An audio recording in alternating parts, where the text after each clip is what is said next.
My last video was a Q&A live stream that ran for 2.5 hours, and I still didn't get to complete all of the questions that were asked to me beforehand. That has as much to do with the new questions that came up on the live chat as it does with my tendency to go off on tangents and keep talking. So I felt a little bad about not being able to get to the questions that people had submitted weeks ago, but I also felt kind of great about all the conversation and discussion that has been going on around this channel. Not just in this live chat, but in the comment section, in the community tab over here at YouTube, over email with me, as well as the suggestions I've been receiving about starting a Facebook group or a subreddit or a Discord channel and things like that. So the unofficial theme for this video is this kind of conversation with the community of you, our loyal viewers and subscribers. And I've got three main things to do. One is announce the brand new Friends of For the Love of Comics Discord server, the link for which you can find in the description below, and which I'll start inserting into the description of all my videos. So for those of you who've been waiting for this, come on and join. I'll talk a little bit at the end of this video about what my rough idea or plans for this server are and invite suggestions and recommendations, but more on that later. The second thing I want to do is answer a couple of these questions that I wasn't able to in the live stream, but also related to that is the third thing, which is talk about what I'd like future live streams, or at least some of my future live streams, to be about. When I look at these questions that were submitted before and during the live stream, I can see that there are some that are extremely complex and meaty questions, ones I'm not at all surprised that take me a long time to answer or that lead down a rabbit hole of conversation with you and in the discussions. And as a couple of you pointed out, a huge Q&A in which I'm trying to handle all of these things may not be the best place for them. So what I'd like to do is take the meatiest and the most thought-provoking, the most discussion-oriented questions, and a number of the questions that ask about my take on something or my opinion on something or what my detailed thoughts on something are, and make them one or two questions at a time the sole focus of future live streams. That way I think I'll be able to give each live stream a certain thematic shape and structure, and then have much more meaningful conversations with everyone in the chat where you can answer those questions yourself and we can go back and forth, or you can discuss amongst yourselves while I talk about something, or first I'll give you my take on something, then I'll see if there are follow-up questions on it. So rather than try to answer all questions from everyone about everything at the same time, instead of trying to do things that way, which as we saw was sort of a foolishness, we'll instead focus on diving deep into one or two topics on each occasion. Some of the topics have to do with comics reading and collecting. Some of them have to do with the roles of literature and art and storytelling in our lives. Many of them are speculative. Quite a number of them are about picking favorites and making lists, stuff that I'm very interested in, as long-time viewers of this channel will know. But those are also the kind of things that I think are very well suited for public discussion. And of course, all of these conversations and more can also take place on the Discord channel, which, as I said, I'll talk a little bit more about right at the end. Right now, let's jump into a couple of the questions that I wasn't able to get to last time. Here are some questions about the channel and my collection. Sachin Verma asks, what inspired you to start this channel?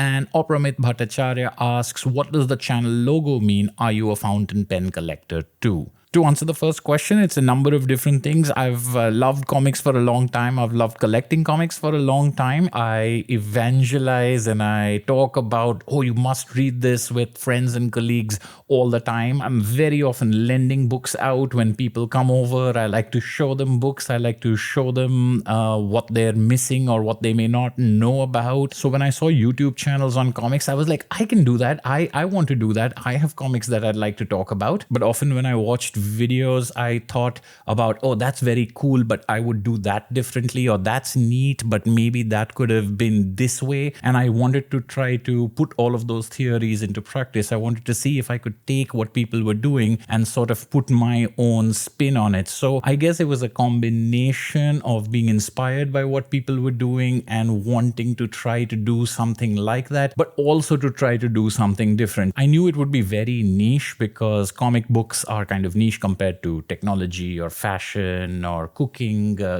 behemoths of YouTube. But at the same time, I did see some huge channels with some fantastic following and some great videos and great content. So I knew that there's an audience out there who are interested in the things that I'm interested in. And at the same time, I thought that maybe I could, in my small little way, bring something new to the table, whether it's in the type of comics I was talking about or the kind of approach I wanted to take.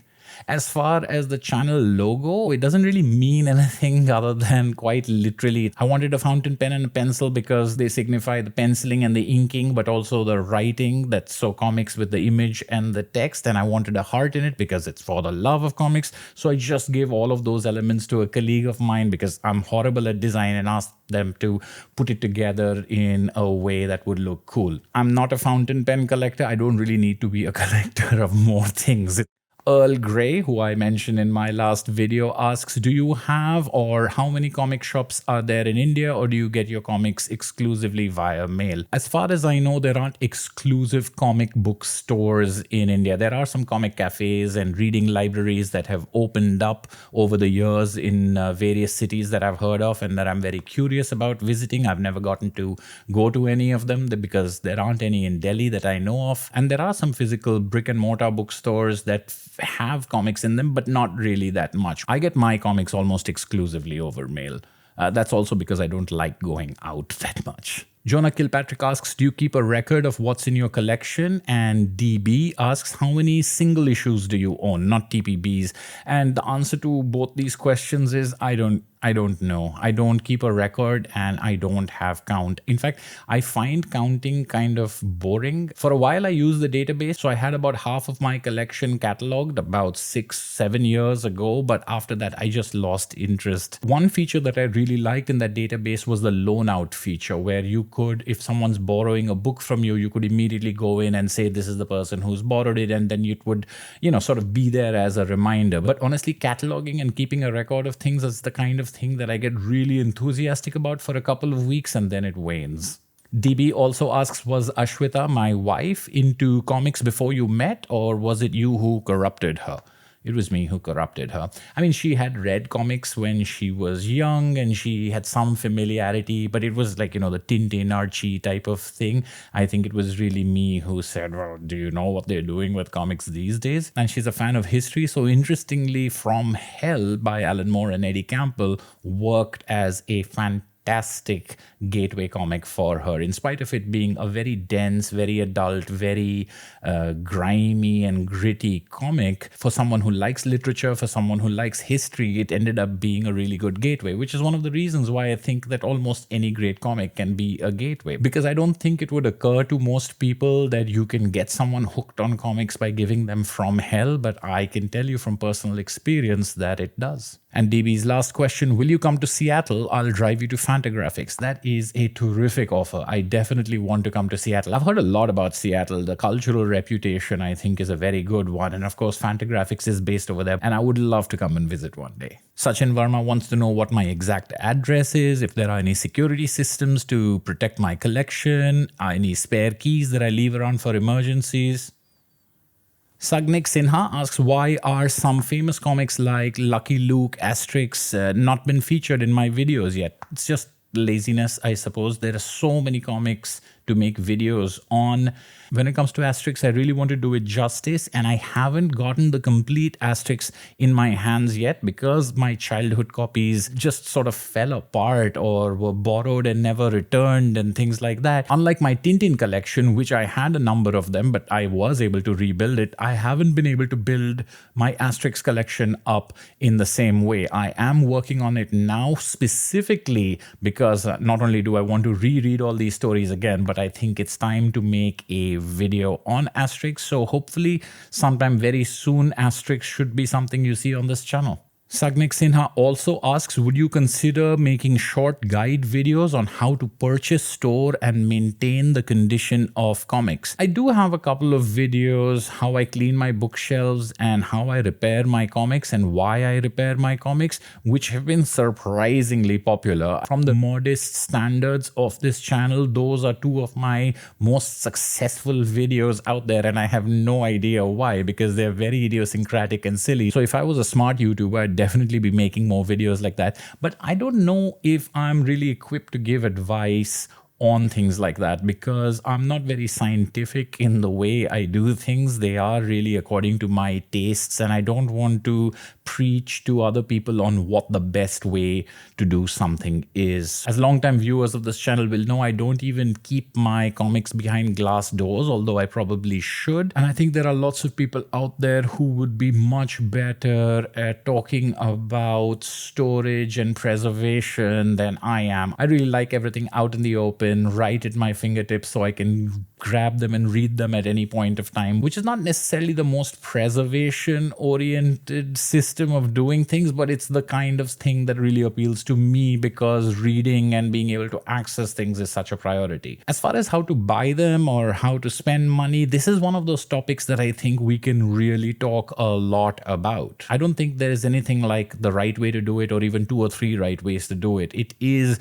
very much about yourself and your tastes and your priorities, but it is a topic that I would love to have longer conversations on and maybe give my context and my approach to see how that measures up or compares to other people's. Urosh Velikovic asks, do you watch other comic book YouTubers, and if so, which ones? This is a question that's come up before, and I've added some since then. Of the big channels, I like Comic Tropes, I like Cartoonist Kayfabe, I like Strip Panel Naked, but I've started watching more and more smaller channels of just individual collectors, not studios or productions, things like that, but just people in their living rooms like me making videos about their collection, about what they've gotten.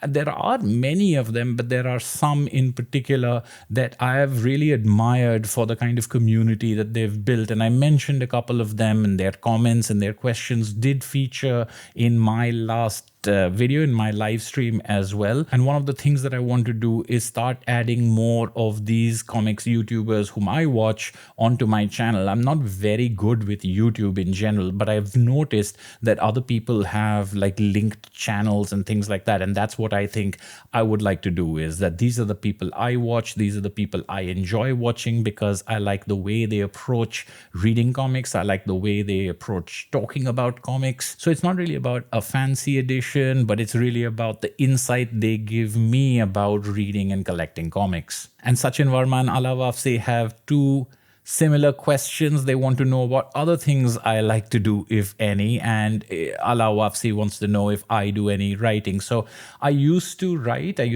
quite a lot. I don't write that much anymore. I keep thinking maybe one day I'll get back to it, but between work and family and now this YouTube channel, I often think about this channel as having taken up that creative space that writing would otherwise have. Ala Wafsi also want to know if I have any advice for those people who have similar passions but don't know where to start. When it comes to writing, the only advice I would give is just write. If you want to write, you should write. I know a lot of people, myself included, who talked about writing a lot more than they actually wrote. And then I knew people who just wrote, and every single one of those people who just wrote got better. That's just the way it goes. The more you do something, the better you become at it. And writing is good that way. You can't, put the blame on, I don't have this equipment, or I don't have, it's just all you need is pencil and paper, really, or all you need is a word processor and just write. So the more you write, the better you'll get at it. The only other piece of advice I could say is read. I know people who say they want to be writers, but they don't like reading, which I find to be absurd. Other things I like to do, it's all boring stuff. I like watching movies. I like watching TV shows. I do like Lego, and I like board games. Those are 2 hobbies maybe I don't get to spend as much time on them as I would like. I used to play video games when I was in college, and I always thought that when I had a job and earning money, I would have all the video games in the world. But interestingly, that's just not the way it went. I mean, maybe one, I don't have the kind of time, but I also found board games to actually be very satisfying. There's a real joy to the tactility. And I think reading comics, Lego, and board games are all sort of related in some ways. And I think that's why I gravitate towards them. I like things that can tickle the mind, that look pretty, and that you can touch and feel.